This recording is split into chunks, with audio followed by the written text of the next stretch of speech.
आगे की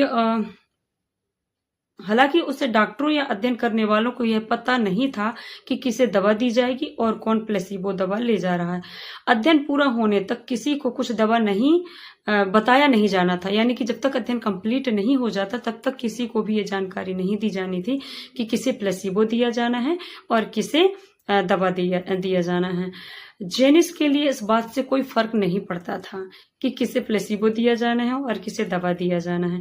वह उत्साहित, वह एक्साइटेड थी और आशान्वित थी, यानी कि उनके अंदर होप था कि कई वर्षों तक अवसाद का शिकार रहने के बाद उसकी ऐसी हालत हो गई थी कि उसकी आंखें अचानक भर आती थी।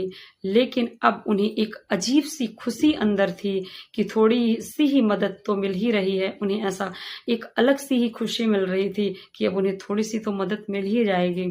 जेनिस ने अध्ययन के 8 सप्ताह के दौरान हर सप्ताह क्लिनिक आने के लिए सहमति दी और उन्होंने ये ट्रायल के लिए अपनी सहमति दे दी। उससे पूछा जाता था कि वह कैसा महसूस कर रही हैं। फिर हर बार ईईजी भी दिया जाता था, यानी कि उनका ईईजी से टेस्ट भी लिया जाता था। जेनिस को दवा लेने के बाद नाटकीय प्रभाव महसूस होने लगे, यानी कि उन्हें अब कुछ फील होने लगा।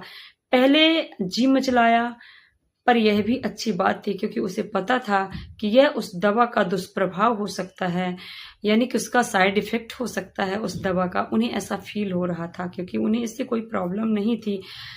फिर आगे क्या बताया जाता है कि क्यों ना दुष्प्रभाव क्यों ना सहने पड़े।